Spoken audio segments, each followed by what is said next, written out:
In this session, we will discuss about natural disasters, how much cost Asian countries are facing due to natural disasters.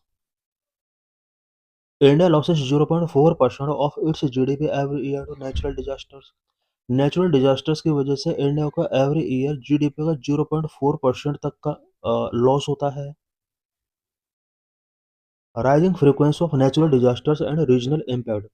Natural disasters का frequency increase हो रहा है जिसके regional impact different हैं. Threat from disasters. Emerging Asian nations such as India, China, and ASEAN 11 face an escalating threat from disasters.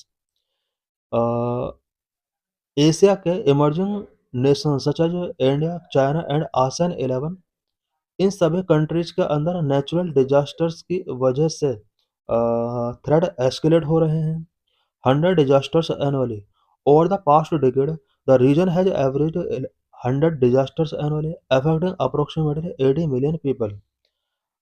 Past decade के साथ अगर compare किया जाए, every year in Asian Nations के अंदर एवरेज 100 डिजास्टर्स शो हो रहे हैं जिसकी वजह say about 80 million people affect हो रहे हैं. The type of risk varies by country. इन सभी नेचुरल डिजास्टर के जो इम्पैक्ट हैं या रिस्क हैं, कंट्री बाय कंट्री डिफरेंट हैं. India is prone to floods and storms, while the Philippines and Vietnam face frequent cyclones, and China and Indonesia deal with high seismic risk. India में सबसे ज़्यादा जो challenge हैं वो flood and storm से related हैं. Philippines and Vietnam cyclone related challenge face कर रहे हैं. China and Indonesia high seismic earthquake risk face कर रहे हैं. Chart one. Charts for disaster occurrences in emerging Asia by country and type 1950 to 2024. इस chart के अंदर 1950 से 2024 के बिटवीन इमर्जिंग एशियन कंट्रीज में डिजास्टर ऑक्यूरेंसेस शो किए गए हैं. हम देख सकते हैं कि लास्ट कुछ ईयर्स में डिजास्टर्स बहुत ज़्यादा इंक्रीज हुए हैं, स्पेशली फ्लड्स एंड स्टॉर्म से रिलेटेड प्रॉब्लम्स बहुत ज़्यादा इंक्रीज हुए हैं. 2000 से पहले इनका इंटेंसिटी एंड ऑक्यूरेंस इतना नहीं था जितना 2000 के बाद इंक्रीज हुआ है. Chart two. So the total occurrence of disasters in emerging Asian by country by type 2000 to 2004. 2002 2004 के बिटवीन किस कंट्री में flood, earthquake, storm, drought, volcanic activity and others का ऑक्यूरेंस कितना रहा, उससे रिलेटेड ये चार्ट है. देख सकते हैं कि चाइना सबसे ज़्यादा नेचुरल डिजास्टर इसने फेस किया है. स्पेशली चाइना के अंदर स्टॉर्म एंड फ्लड से रिलेटेड इसने चैलेंज फेस किए हैं. इंडिया की अगर बात की जाए तो इंडिया ने फ्लड एंड स्टॉर्म से रिलेटेड इसने भी चैलेंज फेस किए हैं.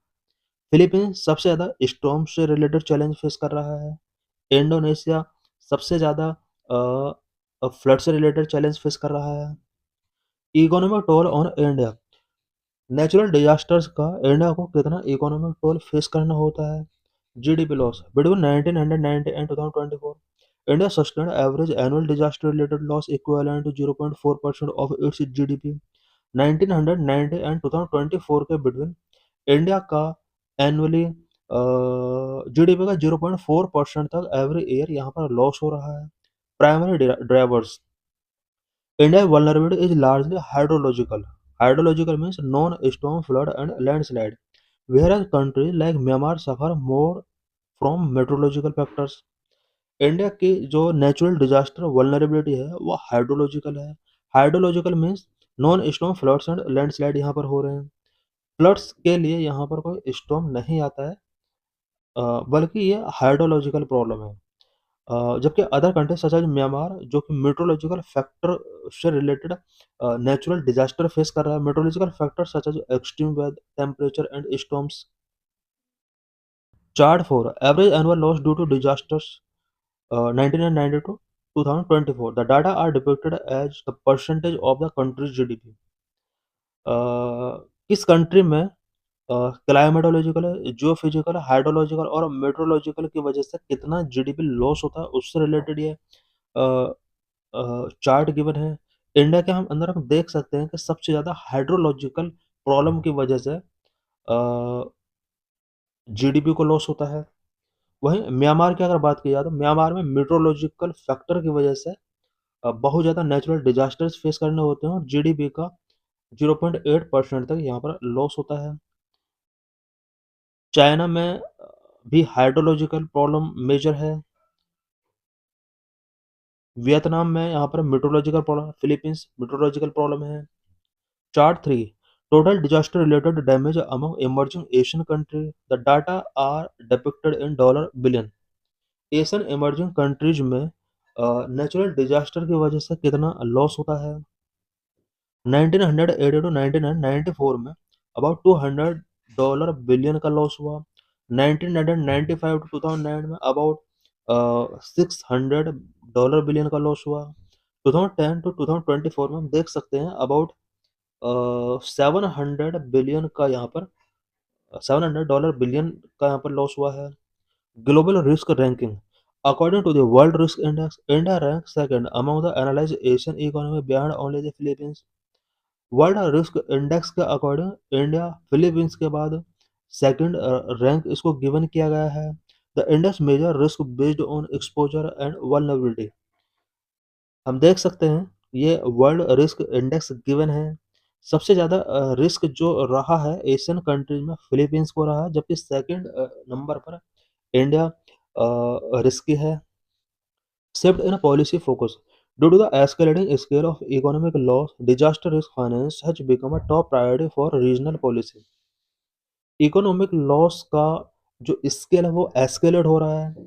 यही वजह है कि डिजास्टर रिस्क फाइनेंस को अब रीजनल पॉलिसी के लिए टॉप प्रायोरिटी गिवन करना होगा। Government must build a data-driven foundation to design effective financial response and mitigation strategies. Effective financial response and mitigation strategies के लिए गवर्नमेंट ऑफ इंडिया को data driven foundation build करना होगा।